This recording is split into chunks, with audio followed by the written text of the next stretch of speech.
মার্কিন যুদ্ধজাহাজ লক্ষ্য করে ইরানের ভয়াবহ মিসাইল হামলায় বহু মার্কিন সেনা নিহত।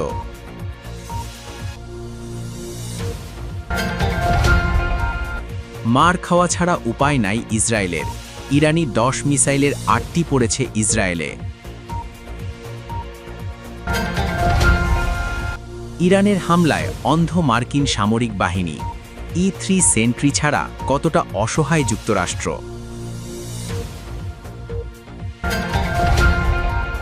ট্রাম্প বিরোধী বিক্ষোভে উত্তাল যুক্তরাষ্ট্র। 50টি রাজ্যেই রাজপথে লাখো মানুষ। এতক্ষণ শুনছিলেন সংবাদ শিরোনাম, এবারে বিস্তারিত সংবাদ। তবে তার আগে অনুরোধ থাকবে ভিডিওটিতে একটি লাইক দিয়ে কমেন্ট করে জানিয়ে দিন কোন জেলা বা দেশ থেকে ভিডিওটি দেখছেন ও শুনছেন। পারস্য উপসাগরের নীল জলরাশি এখন এক ভয়াবহ রণক্ষেত্রে পরিণত হয়েছে। একের পর এক হামলা চালিয়ে যুক্তরাষ্ট্রের মতো সুপার পাওয়ারের কোমর ভেঙে দিচ্ছে ইরানি বাহিনী। সেই ধারাবাহিকতায় মার্কিন সামরিক বাহিনীর 6টি কৌশলগত যুদ্ধজাহাজ লক্ষ্য করে শক্তিশালী হামলা চালিয়েছে ইরানের বাহিনী। এই অভিযানে বিপুল সংখ্যক মার্কিন সেনা নিহত হয়েছে বলে দাবি করছে ইরান। অপারেশন ট্রু প্রমিস 4-এর 84তম ধাপের হামলায় ওই 6টি মার্কিন যুদ্ধজাহাজকে লক্ষ্যবস্তু করা হয়। রিপোর্ট অনুযায়ী আল শুয়ুখ বন্দর এবং দুবাই উপকূলে মোতায়েন থাকা মার্কিন বাহিনীকে লক্ষ্য করে এই অভিযান চালায় ইরান। এই বিশেষ অভিযানে ইরান নিজস্ব প্রযুক্তিতে তৈরি ব্যালিস্টিক ক্ষেপণাস্ত্র ব্যবহার করেছে। তারা কদর 380 নামে অত্যাধুনিক ক্রুজ ক্ষেপণাস্ত্র দিয়ে মার্কিন জাহাজগুলোতে নিখুঁতভাবে আঘাত হেনেছে। মাঠ পর্যায়ের রিপোর্ট অনুযায়ী ইরানি বাহিনীর হামলায় 6টি মার্কিন ল্যান্ডিং ক্রাফট ইউটিলিটি জাহাজের ক্ষয়ক্ষতি হয়। এর মধ্যে 3টি যুদ্ধজাহাজ সাগরে পুরোপুরি ডুবে গেছে। বাকি 3টি জাহাজে এখন দাউ দাউ করে ভয়াবহ আগুন জ্বলছে। এই হামলায় মার্কিন বাহিনীর কৌশলগত অনেক হার্ডওয়্যার ধ্বংস হয়ে গেছে। একই সাথে আল খার্জ ঘাঁটিতে মার্কিন বাহিনীর জ্বালানি সরবরাহকারী যানবাহনেও আঘাত হানা হয়েছে। সেখানে থাকা লজিস্টিক সাপোর্ট ফ্লিট পুরোপুরি ধ্বংস হয়েছে বলে জানা গেছে। এদিকে দুবাইয়ের উপকূলীয় এলাকায় মার্কিন ড্রোন ইউনিটের কর্মীদের ওপর কামিকাজে ড্রোন দিয়েও হামলা চালিয়েছে ইরানি বাহিনী। এমনকি মার্কিন সেনাদের একটি নির্দিষ্ট হোটেলেও আত্মঘাতী ড্রোন দিয়ে অভিযান চালানো হয়েছে। এই ড্রোন হামলায় বহু মার্কিন সেনা প্রাণ হারিয়েছে বলেও দাবি করেছে IRGC এর জনসংযোগ বিভাগ। অন্যদিকে মধ্যপ্রাচ্যে যুক্তরাষ্ট্রের 17টি সামরিক ঘাঁটির সবগুলো ধ্বংস করে দেওয়া হয়েছে বলে দাবি করেছে ইরান। দেশটির সশস্ত্র বাহিনী এই সাফল্যের দাবিদার বলে মন্তব্য করেছেন ইরানি বাহিনীর এক জ্যেষ্ঠ মুখপাত্র।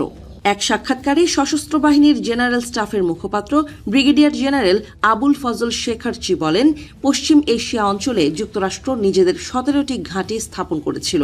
এই 17টি ঘাঁটি এখন পর্যন্ত ইরানের শক্তিশালী সশস্ত্র বাহিনী ধ্বংস করে দিয়েছে।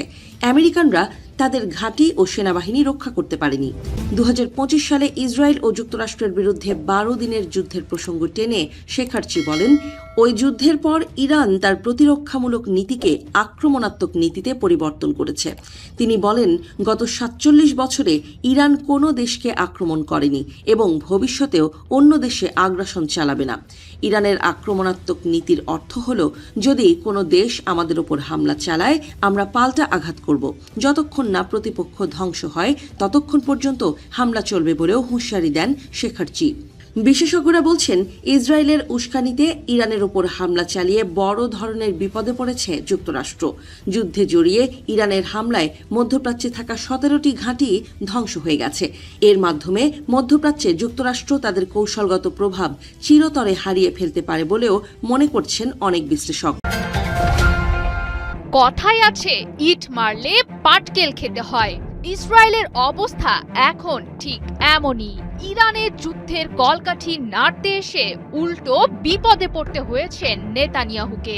একদিকে ইরানের পৃষ্ঠপোষকতা পাওয়া লেবাননের প্রতিরোধ যোদ্ধাদের কাছে হারিয়ে বসেছে 100টি মার্কাভা ট্যাঙ্ক। অন্যদিকে ইরানের তরফ থেকে ধারাবাহিকভাবে ছুটে আসা মিসাইলের আঘাত সামলাতে গিয়ে আশঙ্কাজনকভাবে কমে গেছে মূল্যবান প্রতিরক্ষা ব্যবস্থা ইন্টারসেপ্টরের মজুদ। এ যেন নিজেদের করা সকল খারাপ কাজের ফল। ভোগ করছে আমেরিকার সব অপকর্মের সঙ্গী ইসরায়েল। 1 মাস ধরে চলা যুদ্ধে নিজেদের সক্ষমতা বেশ ভালোভাবেই তুলে ধরেছে ইরান। একের পর এক অত্যাধুনিক ব্যালিস্টিক মিসাইল, ক্লাস্টার বোমা আর ড্রোনের আঘাতে নড়বড়ে করে দিয়েছে ইসরায়েলের প্রতিরক্ষা ব্যবস্থা। রাডারের চোখ এড়িয়ে হামলা চালাচ্ছে ইসরায়েলের ওপর।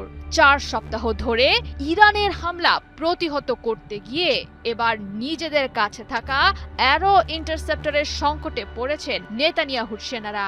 বেশ হিসেব করেই এখন ইন্টারসেপ্টর ব্যবহার করতে হচ্ছে তাদের। ইতোমধ্যেই ইন্টারসেপ্টরের মজুদ কমে আসায় ডিমোনা এবং আরাদে ইরানের প্রতিশোধমূলক ক্ষেপণাস্ত্র হামলা রোধ করতে ব্যর্থ হয়েছে ইসরায়েল।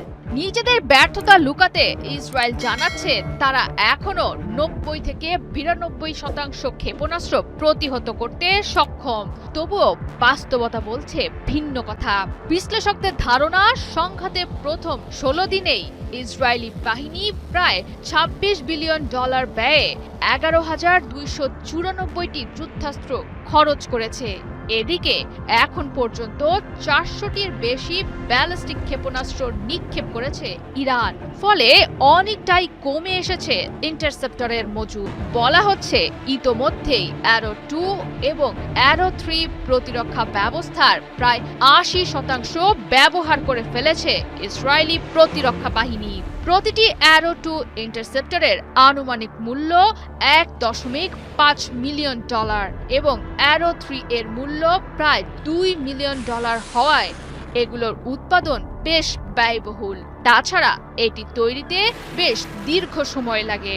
যদিও চলমান ইরান যুদ্ধকে কেন্দ্র করে সামনে এসেছে ইন্টারসেপ্টরের মজুদ কমে যাওয়ার কথা, তবে গেল বছরের 12 দিনের ইরান ইসরায়েল সংঘাত চলাকালেই নিজেদের কাছে থাকা ইন্টারসেপ্টরের অধিকাংশই ব্যবহার করে ফেলেছিল ইসরায়েল।